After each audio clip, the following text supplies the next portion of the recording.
Bien, si vous avez vos Bibles, et j'espère que vous les avez, je vous invite à les ouvrir dans l'Ancien Testament. Est-ce que vous saviez que tous les livres dans la Bible, Ancien comme Nouveau Testament, parlent de Christ d'une manière ou d'une autre? Ça peut être par des images, ça peut être par des personnes, comme on va le voir ce matin, qui sont une image de ce qu'est Christ ou de ce qu'il allait par rapport à l'Ancien Testament faire plus tard quand il allait venir. Alors, je suis content de la conclusion de l'étude de Benjamin, parce que vous savez, je n'ai pas besoin de vous dire que Dieu fait bien les choses, hein. Oui. Vous le croyez? D'accord, merci pour la seule personne qui croit que Dieu est capable de faire toutes choses parfaitement. Non, je suis sûr que vous le croyez aussi.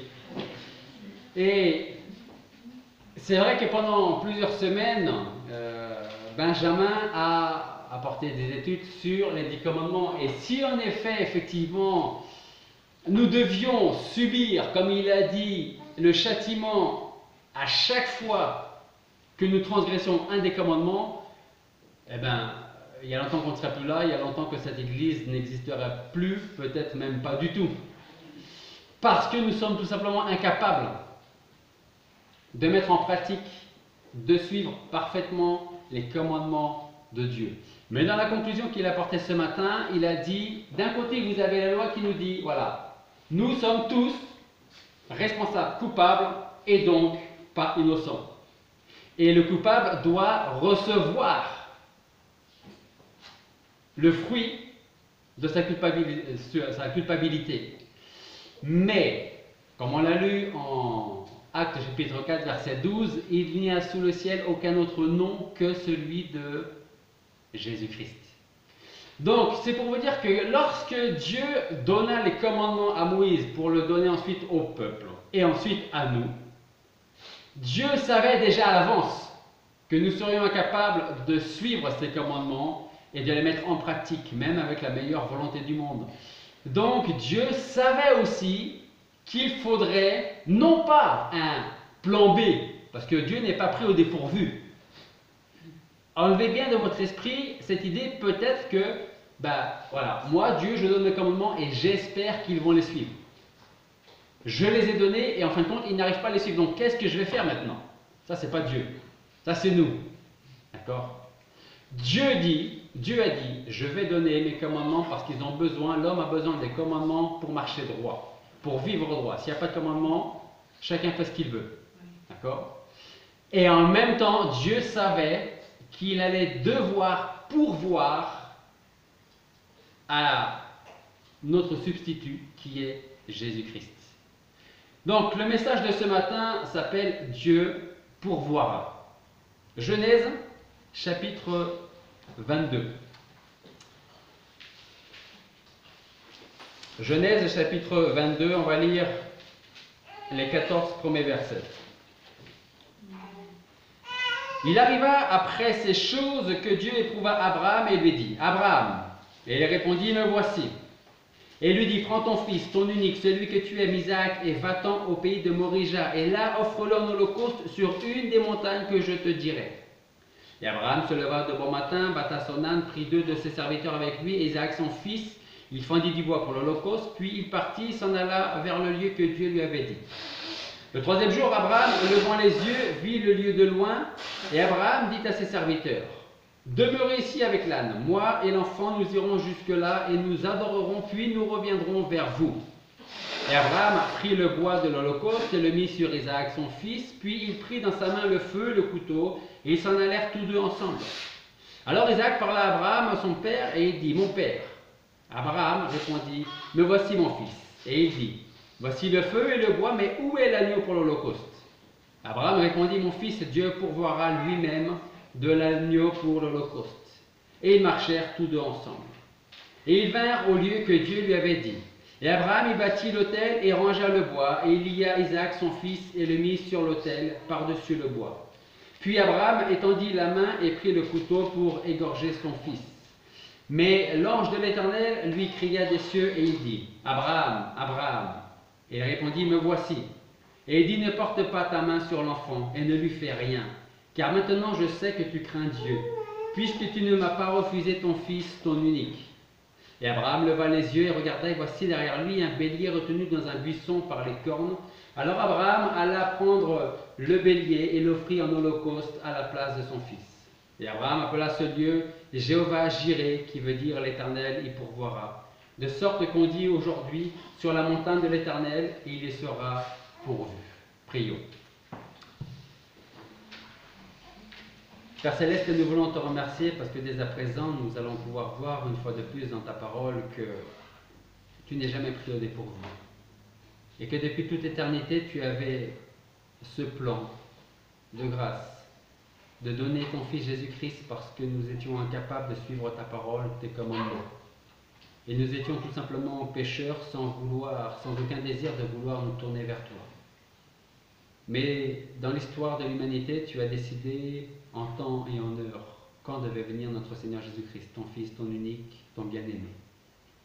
Nous te demandons donc, Seigneur, de nous disposer favorablement ce matin, de préparer nos cœurs, nos oreilles, notre pensée, pour que nous soyons tournés entièrement vers toi, et que vers toi et vers ta parole, afin d'être exhortés, encouragés, que nous puissions nous souvenir de ce que tu as fait, ce que tu as préparé de toute éternité, pour nous, qui sommes pécheurs. Et c'est en ton nom que nous te prions. Amen. Alors je ne sais pas si vous connaissez bien la vie d'Abraham, mais on dit d'Abraham qu'il traversa 10 grandes épreuves. C'est peut-être pour ça que le chapitre 22 commence par ces mots « Il arriva après ces choses ». Si vous voulez savoir quelles sont ces choses, vous lisez les chapitres qui précèdent le chapitre 22. Il arriva donc après ces choses que Dieu appelle Abraham pour le mettre une fois de plus, presque un peu pour nous encourager, parce que souvent on se dit pourquoi encore. Oui.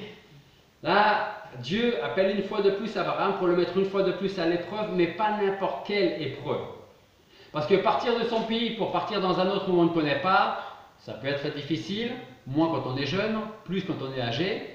Mais cette épreuve-là est certainement plus difficile que de quitter sa maison, ses amis, sa famille, pour aller quelque part qu'on ne connaît pas. On va voir qu'à travers quelques versets, combien Christ est présent dans les 14 premiers versets que nous venons de lire. Nous allons voir combien l'épreuve qu'Abraham va endurer représente notre Seigneur et Sauveur Jésus-Christ. Donc, Dieu va appeler Abraham, le mettre à l'épreuve. Cette épreuve, c'est prends ton fils, ton unique, celui que tu aimes, celui que tu attendais depuis tellement longtemps, et offre-le-moi en holocauste. 3 jours avant, Abraham a reçu ces paroles de Dieu. Je ne sais pas si on peut se mettre à la place d'Abraham, mais pendant 3 jours et pendant 3 nuits, je pense que dans notre esprit, on se serait posé tellement de questions. Ça fait tellement longtemps que je l'attends. C'était une promesse de Dieu et voilà que maintenant, il va me l'enlever. Alors, je ne sais pas si c'est ce que Abraham a pensé, mais c'est probablement ce que nous aurions pu penser. Dieu est souverain. Il accomplit toujours ses plans, ses desseins. Tout ce qu'il a décidé de voir arriver, arrive en son temps, jamais trop tôt, jamais trop tard. Et comme je le dis souvent, le chrétien, lorsqu'il doit rejoindre son Père Céleste, ne part jamais trop tôt, même quand il est jeune, jamais trop tard quand on est âgé, qu'on dit « mais qu'est-ce que je fais encore ici-bas » En Romains chapitre 5, verset 6, nous pouvons lire que lorsque nous étions encore sans force, Christ est mort en son temps pour des impies. En son temps. C'est vrai qu'on pourrait se dire, mais pourquoi est-ce que Christ est mort il y a un peu plus de 2000 ans, pourquoi est-ce qu'il n'est pas mort maintenant? Pourquoi est-ce qu'il n'est pas mort juste après la chute d'Adam et Ève, par exemple? Pourquoi? Pourquoi? Mais parce que Dieu l'avait décidé ainsi, en son temps. Galates chapitre 4, verset 4, nous lisons « Lorsque les temps ont été accomplis, au moment fixé, Dieu a envoyé son Fils, né d'une femme, né sous la loi, en son temps. » Alors que ce soit pour notre message de ce matin ou pour notre vie personnelle avec Dieu, dans nos attentes, sachons retenir ça. En son temps à lui, ça arrivera. En son temps à lui, il exaucera ou pas. Mais en son temps et non pas en notre temps. Pardon. Donc en son temps, c'est-à-dire après la chute, après le déluge, après l'exode, après la tentation dans le désert, après les prophètes, après les rois, après toutes ces choses, il a plu à Dieu d'accomplir chaque promesse, chaque prophétie, chaque modèle, comme on va le voir ce matin, dans le sacrifice de son Fils Jésus-Christ. Tout ce qui précédait, illustrait et dirigeait l'attention vers l'heure où Christ devait mourir sur la croix. Donc il y a des signes avant la croix, et il y a Christ. Et il y a la grâce après. Verset 2. Dieu annonce à Abraham ce qu'il doit faire. Prends ton fils, ton unique, celui que tu aimes, Isaac, et va au pays de Morija, et là offre-le en holocauste sur une des montagnes que je te dirai. Les mots de ce verset pris un par un révèlent la grandeur du don du sacrifice, mais aussi l'amour qu'Abraham portait à son fils, son unique. Sans oublier, si on peut réussir à se mettre à la place d'Abraham, l'agonie qu'un tel sacrifice pouvait exiger de la part d'Abraham, un grand homme de Dieu, pendant 3 jours et pendant 3 nuits. Essayez de penser à Abraham et sa femme qui attendent l'enfant parce que Sarah est enceinte. Ils sont dans la joie. Et puis l'enfant grandit. Ils sont dans la joie jusqu'au jour où prends ton fils, ton unique, et offre-le-moi en holocauste. Étudions les mots que nous trouvons au verset 2. Et nous allons très facilement faire un parallèle avec notre Seigneur Jésus-Christ, le Fils unique, le bien-aimé de Dieu. Verset 2. Prends ton fils. Le Seigneur Jésus-Christ est le Fils de Dieu. La suite du verset. Ton unique fils. Jésus-Christ est appelé le Fils unique de Dieu. Verset 2. Celui que tu aimes. Souvenez-vous de la voix de Dieu qui descend du ciel après le baptême du Seigneur, qui dit « Celui-ci est mon Fils bien-aimé ». Et il dit ensuite au verset 2 « Et offre-le en holocauste ». Jésus est celui qui est devenu notre holocauste, notre sacrifice. C'est lui qui a pris la place qui nous revenait à juste titre. Souvenez-vous ou découvrez ou rappelez-vous des paroles que nous trouvons en Ésaïe chapitre 53 verset 1 à 10 qui dit « Qui a cru à notre message et à qui le bras de l'Éternel a-t-il été révélé ?» Il est monté devant l'Éternel comme un rejeton, comme une racine qui sort d'une terre desséchée. Il n'a ni beauté, ni éclat qui nous le fasse regarder, ni apparence qui nous le fasse désirer.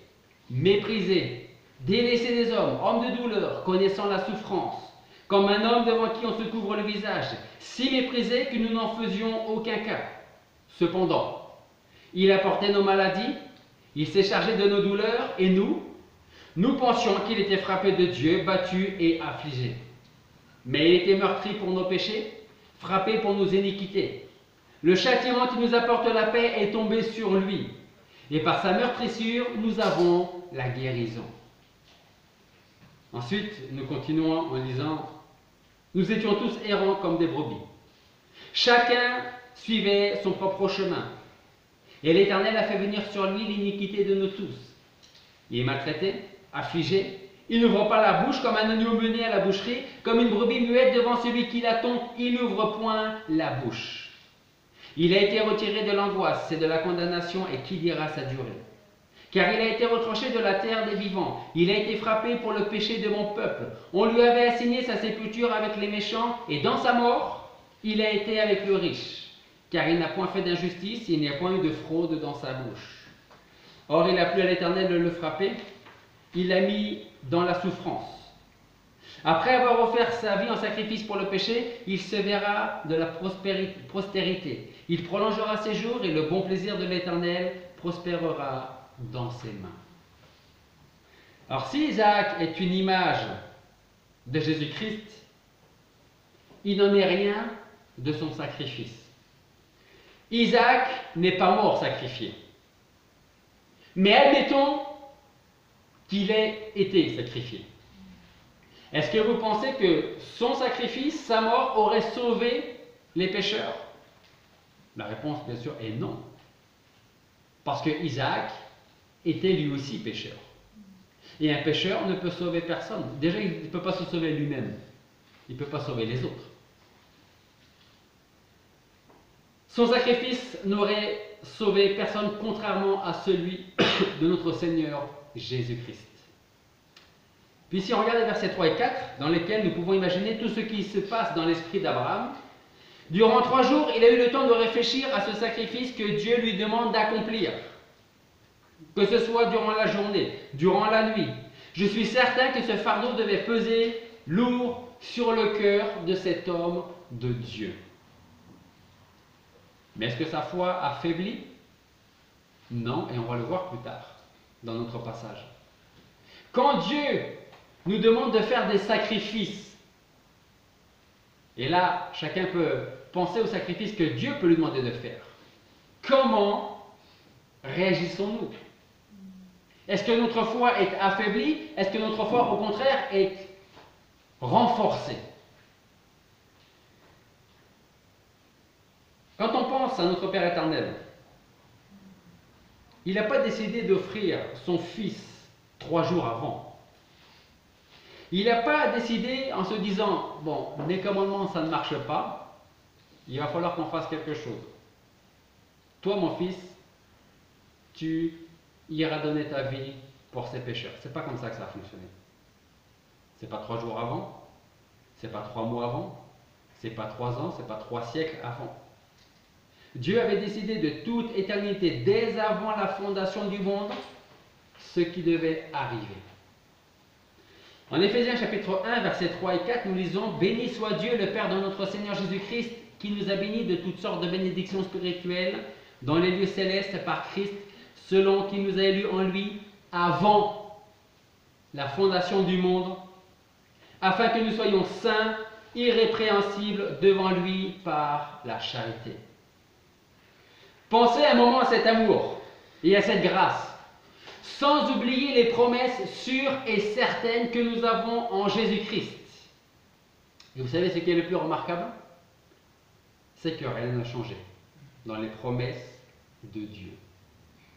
Nous, on peut faire des promesses, 4 forces majeures, on peut ne pas tenir sa promesse, mais ce n'est pas toujours des 4 forces majeures pour lesquelles on ne tient plus ses promesses. Les paroles de Dieu demeurent fermes. Et vous savez pourquoi ils demeurent fermes? Parce que Dieu lui-même nous dit « Je suis l'Éternel, je ne change pas. » Et ce que j'ai dit bien avant la fondation du monde, je vais le réaliser. Ou j'ai réalisé dans le passé, dans notre passé, des choses que Dieu avait prévues, comme la mort du Seigneur Jésus-Christ. Dans les versets 5 et 6, nous voyons à présent Abraham préparer avec soin tout ce qui va servir au sacrifice, c'est-à-dire le bois, le feu, le couteau. Et que pouvons-nous dire de notre Dieu qui prépara avec plus de soin encore le sacrifice de son propre Fils? Il a préparé tous les événements. Il a préparé les personnes. Il a préparé les nations. Il a préparé toutes les actions du plus grand événement de tous les temps, la venue, la mort et la résurrection de Jésus-Christ. Alors, quand on dit que Dieu a préparé les nations, que Dieu a préparé les personnes, on a un exemple en Actes chapitre 2, verset 23. Actes chapitre 2, verset 23, nous lisons ceci. Ce Jésus, livré par la volonté déterminée et selon la prescience de Dieu. Donc là, on a une première partie où Pierre dit, c'est Dieu qui a décidé. Ce Jésus livré par la volonté déterminée et selon la prescience de Dieu. C'est le plan de Dieu. Pierre continue et dit, vous l'avez pris et l'ayant attaché à la croix par les mains des impies, vous l'avez fait mourir. C'était dans le plan de Dieu de donner son Fils et de préparer des personnes, des nations, des gens bien particuliers pour que son Fils soit capturé d'une certaine manière et cloué sur la croix. Actes chapitre 4, versets 27 et 28. Nous lisons, en effet, Hérode et Ponce Pilate, avec les gentils, c'est-à-dire les non-juifs, et le peuple d'Israël se sont assemblés contre ton saint Fils Jésus que tu as oint, pour faire toutes les choses que ta main et ton conseil avaient décidé d'avance devoir être faites. Toujours le plan de Dieu, en disant c'est telle et telle et telle personne, dans notre cas, Hérode et Ponce Pilate, les gentils, le peuple d'Israël, qui se sont assemblés contre son saint Fils Jésus pour faire toutes les choses que Dieu avait décidé de voir arriver à ce moment précis. Alors là, on va commencer à voir la foi d'Abraham. Abraham demande à ses serviteurs de rester au pied de la montagne pendant qu'il monte avec son fils. Et regardez au verset 5. Abraham dit à ses serviteurs, Genèse chapitre 22, verset 5, « Demeurez ici avec l'âne, moi et l'enfant nous irons jusque-là, et nous adorerons. » Et où est-ce qu'on voit la foi d'Abraham? À la fin du verset. « Puis, nous reviendrons vers vous. » Comment est-ce qu'on peut expliquer ça? Abraham va donner son fils en sacrifice, et il dit à ses serviteurs, on monte, on adore et on revient. Vous voyez la foi d'Abraham en Dieu? Peut-être que cette foi a fait dire à Abraham, je vais sacrifier mon fils, mais Dieu est capable de le ressusciter. Et quand il sera ressuscité, je reviendrai et je redescendrai avec lui. Donc Abraham demande à ses serviteurs de rester au pied de la montagne pendant que lui et son fils montent. Et de la même manière, notre rédemption est l'œuvre du Père et du Fils. À l'exception que Christ se trouvait entre les mains et sous la colère de Dieu à cause de nos péchés, contrairement à Isaac. 12 hommes mangèrent avec Jésus lors de la dernière Pâque. 11 se rendirent avec lui au jardin. 3 l'accompagnèrent dans sa prière. Mais lorsqu'il est monté sur la croix, ou plutôt, lorsqu'on l'a cloué sur la croix, il n'y avait plus personne. Il était seul.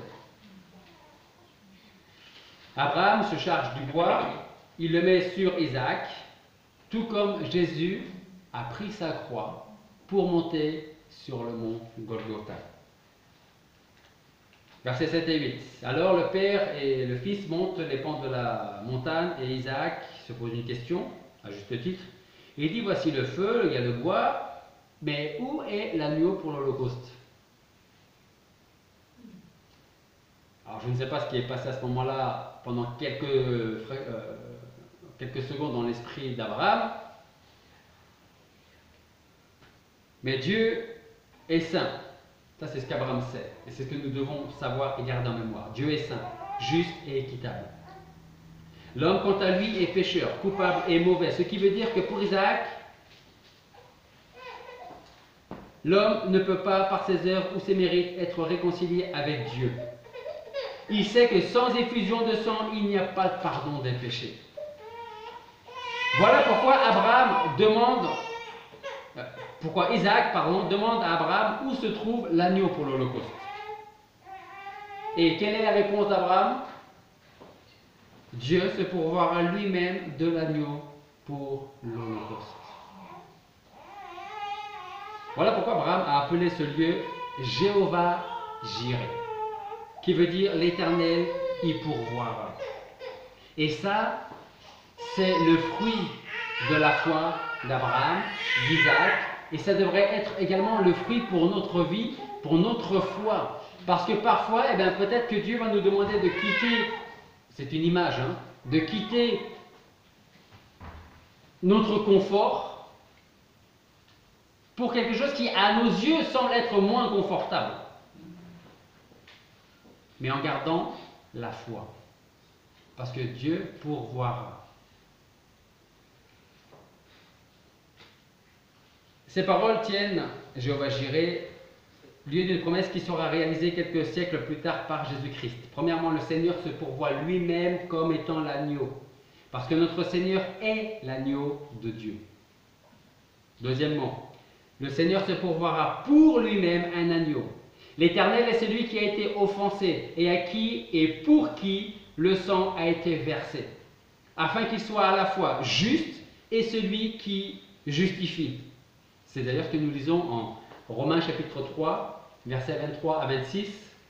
Il n'y a pas de distinction parce que tous ont péché et sont privés de la gloire de Dieu. Et ils sont justifiés gratuitement par sa grâce, par la rédemption qui est en Jésus-Christ, que Dieu avait destiné à être une victime propitiatoire par la foi et son sang, afin de manifester sa justice par le pardon des péchés commis auparavant, pendant les jours de la patience de Dieu, afin, dis-je, de faire connaître sa justice dans ce temps-là, afin d'être reconnu juste et comme justifiant celui qui a la foi en Jésus. Et Abraham et Isaac ont été justifiés parce qu'ils avaient la foi en Dieu. Abraham montait la montagne en ayant la foi en Dieu. Il n'aurait pas la foi en Dieu, il n'aurait pas dit à ses serviteurs, nous allons monter, adorer et on reviendra. Troisièmement, Dieu pourvoira lui-même à l'entier accomplissement de la rédemption de tous ceux qui se tourneront vers Jésus-Christ. Dieu ne laissera jamais rien d'inachevé. Et d'ailleurs, il n'a jamais rien laissé inachevé. Quand Dieu commence quelque chose, il le finit. Et Dieu a commencé quelque chose dans nos vies, et il a fini certaines choses, et il est encore en train de travailler sur d'autres choses. Et vous savez quand ce sera complètement fini? Quand nous serons là-haut, avec lui, dans les cieux. C'est pour cela que Jésus-Christ a pu dire juste avant de mourir, tout est accompli.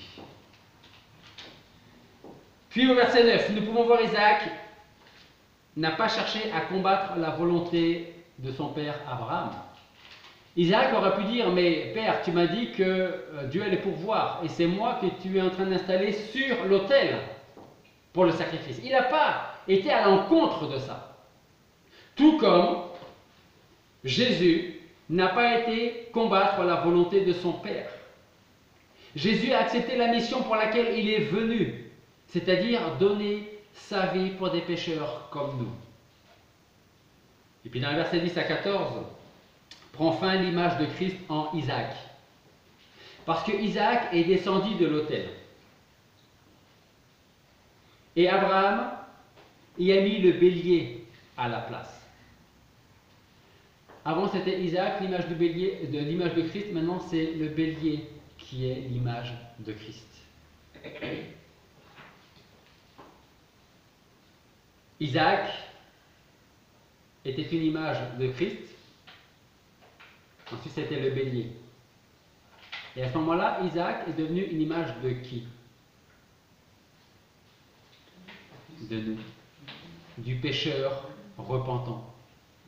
De celui qui dit, toi tu ne peux pas mourir, Isaac. Moi, Dieu, je vais pourvoir au sacrifice pour éviter que tu meurs. C'est exactement ce que Dieu a fait il y a plus de 2000 ans avec nous. Tu dois mourir. Je dois mourir. Mais je t'aime, mais aussi en même temps je suis juste. Donc c'est mon fils que je vais donner à ta place. Jusqu'à quel point, à leur retour de la montagne, Abraham et Isaac ont-ils pu comprendre, s'ils l'ont compris, la signification des événements qu'ils ont vécus? Mais nous, aujourd'hui, on peut prendre pleinement conscience de cette situation, de cette image qu'était Isaac, de l'image qu'il était après, de l'image du bélier. Jusqu'à quel point nous de même allons-nous pouvoir comprendre toutes ces images qui représentent notre Seigneur et Sauveur Jésus-Christ? La conclusion de Benjamin, si on s'arrête au 10 commandements, on est mort. Physiquement, spirituellement. C'est pour ça que ça vous a peut-être paru surprenant quand à chaque étude, il vous lisait un commandement et qui disait c'est la mort physique et c'est la mort spirituelle. Parce qu'à la fin, il a gardé le meilleur pour la fin, on mérite la mort physique et la mort spirituelle. Mais dans son amour, Dieu a donné son Fils Jésus-Christ. Gardons cela à l'esprit. Dieu pourvoit. Dieu a pourvu. Que notre foi ressemble à la foi d'Abraham, que notre vie ressemble à la vie de Jésus-Christ. Prions. Père Céleste, nous voulons te remercier parce que ce matin encore, à travers l'exemple d'Isaac et d'Abraham, de ce bélier, tu nous montres à travers ta parole que tous les passages, tous les livres, nous parlent de ce plan que tu avais de toute éternité, à savoir donner ton Fils Jésus-Christ pour nous pécheurs. Merci pour cet amour, merci pour ta justice, ta grâce et ta miséricorde. Nous te demandons pardon toutes les fois où nous nous détournons de toi. Pardonne-nous nos péchés. Aide-nous à marcher avec toi.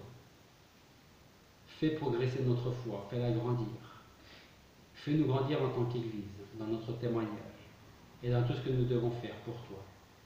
Et aide-nous à marcher dans ta volonté, jour après jour, afin que tu sois glorifié, ainsi que notre Seigneur Jésus-Christ. Et c'est dans son nom que nous te prions. Amen.